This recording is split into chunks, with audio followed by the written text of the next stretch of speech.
Hi tech दौर में अपराध करने के तरीके लगातार बदलते जा रहे हैं। अपराधी नए नए तरीकों को इजाद कर रहे हैं और हमारी और आपकी दिनचर्या में जो चीज़ें हम आम फॉर्मेट में करते हैं उनको कहीं ना कहीं ध्यान में रखकर हमको ठगने की या फिर शिकार बनाने की कोशिश करते हैं। ऐसी ही नई टर्मिनोलॉजी अगर हम कहा जाए, एक नाम है डिजिटल अरेस्ट, जिसे आजकल आप बहुत ज़्यादा सुन रहे होंगे। अपराधी किस तरीके से इस पूरे टर्मिनोलॉजी का इस्तेमाल करते हैं, किस तरीके से आपको ठगने की कोशिश करते हैं, ऑनलाइन आपको स्वप्न दिखाए जाते हैं और साथ के साथ आपके खाते से पैसों को ट्रांसफ़र कराया जाता है।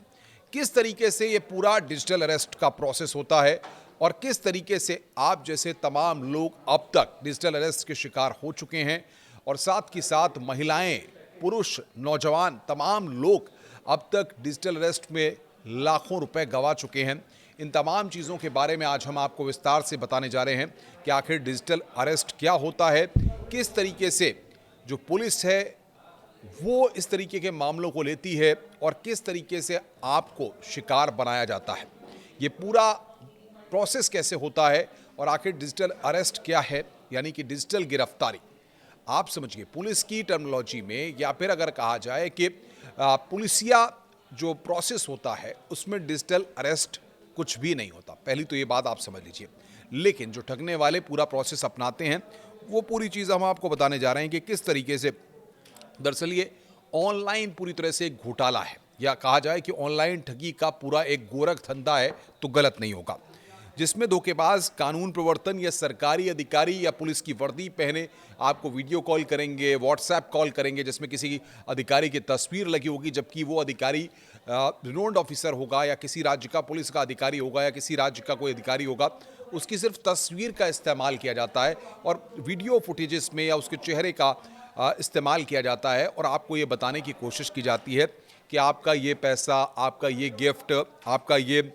मनी लॉन्ड्रिंग या आपने किसी तरह का धोखाधड़ी की है जिसमें आपका नाम आया है या आपके कागजातों का, आधार कार्ड का, पैन कार्ड का इस्तेमाल हुआ है। यानी कि कहीं ना कहीं आपको एक तरह से ये बताने की कोशिश की जाती है कि आप जो है वो फ़ोन कॉल के ज़रिए या वीडियो कॉल के ज़रिए अब आप डिजिटल अरेस्ट हो गए हैं और आपने ये अपराध किया है या आपका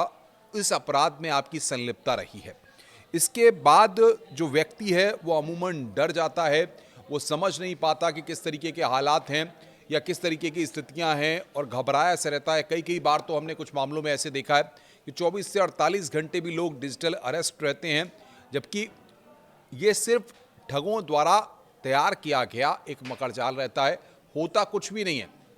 आदमी डर जाता है कि कहीं उसको किसी तरह से किसी अपराध में संलिप्तता में बताया गया है और कहीं उसमें वो फंस ना जाए या फिर आने वाले वक्त में उसकी बदनामी ना हो जाए। जिस तरीके से हमने कई देखा कि कुछ वीडियोस भी लगातार जो फेक वीडियोस होते हैं या तमाम जो फेक कॉल्स होती हैं उनका भी सहारा यहाँ पर लिया जाता है। लेकिन ये पूरा प्रोसेस कैसे काम करता है शुरुआत से डिजिटल अरेस्ट का और किस तरीके से ठगने की कोशिश की जाती है। देखिए, पीड़ितों को कुरियर कंपनियों, पुलिस सीमा शुल्क, साइबर अपराध इकाई से होने का दावा करते हुए कुछ लोग फ़ोन कॉल करते हैं। कॉल प्राप्त होती है, उसमें आदमी डर जाता है, उससे कहा जाता है कि आपने इस तरीके से नकली पुलिस अधिकारी या सरकारी अधिकारी उसको एस्केलेट करने की कोशिश करता है, उसको बताता है कि आपका मनी लॉन्ड्रिंग या तस्करी या तमाम चीज़ों में आपका नाम है। और उसके बाद जिस तरीके से ये पूरा डिजिटल गिरफ्तारी का प्रोसेस है, ये बात कही जाती है फ़ोन काटने की अनुमति नहीं है, आप कहीं उठ के जा नहीं सकते हैं, इस तरीके की सारी बातें उससे कही जाती हैं। और उसके बाद वो जो ठग हैं, जो माफिया हैं, वो खाते बताते हैं, पैसा ट्रांसफ़र कराते हैं, बचने का रास्ता बताते हैं और इस तरीके से व्यक्ति जो है ठगी का शिकार हो जाता है। जिस तरीके से पूरा प्रोसेस यहाँ पर काम से होता है, ऐसे में वो लोग ठगी का शिकार यहाँ पर हो जाते हैं। जो लोग इसको समझ नहीं पाते हैं वो अपनी डिटेल्स, अपने ओटीपी, तमाम बैंक के विवरण या पहचान प्रमाण पत्र जो हैं, वो तमाम जो सारी चीज़ें हैं वो ऐसे ठगों के साथ साझा कर देते हैं और उसके बाद ये ठग लगातार डिजिटल अरेस्ट कर ऐसे लोगों को अपना शिकार बनाते हैं। तो सबसे बड़ी बात यहाँ पर यह है कि आपको सावधान रहने की ज़रूरत है कि अगर कोई भी व्हाट्सएप पे या फ़ोन कॉल पे आपके पास फ़ोन आ रहा है और वो इस तरह से आपके परिवार के बारे में या किसी व्यक्ति के बारे में या आपके बारे में कोई भी निजी जानकारी आपकी जानना चाहता है, तो आपको किसी भी तरह की कोई जानकारी नहीं देनी है। बैंक से संबंधित कोई भी विवरण, आपके पहचान पत्रों से जुड़ा कोई भी विवरण या कोई भी जानकारी साझा नहीं करनी है। जिससे कि कोई भी व्यक्ति उसका दुरुपयोग कर सके या फिर कोई भी ठग उसके ज़रिए आपके बैंक खातों या आपको आर्थिक तौर पर नुकसान पहुंचा सके। इन सब चीज़ों का बखूबी ध्यान आपको रखना है, जिसके चलते आपको ये समझना है कि डिजिटल गिरफ्तारी या डिजिटल अरेस्ट जो वर्ड है, वो पुलिस की जो लैंग्वेज होती है या पुलिस के काम करने का जो तरीका होता है, उसमें कोई भी डिजिटल अरेस्ट नहीं होता। यानी कि डिजिटल तरीके से, ऑनलाइन तरीके से सिर्फ ठगों द्वारा ये इस्तेमाल किया जाता है। आपको ठगने के लिए, आपको बेवकूफ़ बनाने के लिए इस टर्मिनोलॉजी का इस्तेमाल किया जाता है, जबकि इस तरीके से कोई भी वर्ड या इस तरीके का कोई भी कानून में डिजिटल अरेस्ट का कोई प्रावधान नहीं है। दूसरी जो महत्वपूर्ण बात है कि जब आपसे ये कहा जाता है कि आप इस अपराध में, आपका बच्चा या आपके परिवार के व्यक्ति इस अपराध में संलिप्त रहे हैं या उनका नाम यहाँ पर सामने आया है या आपके आधार कार्ड या पैन कार्ड या तमाम जो कागजात हैं उनका दुरुपयोग किया गया है या फिर कुरियर कंपनी या तमाम चीज़ों में जो ऑनलाइन मनी लॉन्ड्रिंग के मामले हैं उसमें आपका नाम आया है या आपके नाम पर एफआईआर दर्ज हुई है, इस तरीके की बातें देकर के एक ऐसा ताना बाना बुना जाता है। क्योंकि समझिए, सामने वाला व्यक्ति जो है वो पुलिस की वर्दी में होता है, पुलिस की ड्रेस में होता है या फिर वो किसी सरकारी ऑफिसर की वेशभूषा में होता है। पीछे की जो बैकग्राउंड्स होती है वो ऐसी लगती है कि वो किसी सरकारी दफ्तर में बैठ करके आपको फ़ोन कर रहा है या वीडियो कॉल कर रहा है। जब आप उन चीज़ों को देखते हैं तो एक फर्स्ट इंप्रेशन इज़ द बहुत मायने रखता है। तो आप ये सोचते हैं कि कहीं वो व्यक्ति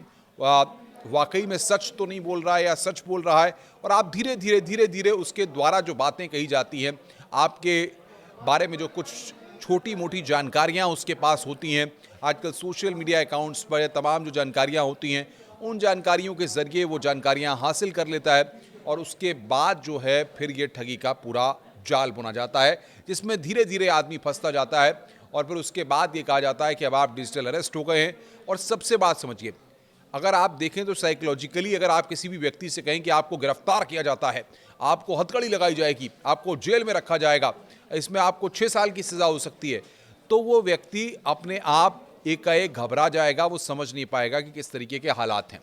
कुछ इसी तरीके से ये ठग, ये माफिया, ये ऑनलाइन तरीके से आपको शिकार बनाने वाले लोग इसी तरीके का ताना बाना बुनते हैं, जिसमें आप लगातार फंसते जाते हैं और उसके बाद फिर ये आपके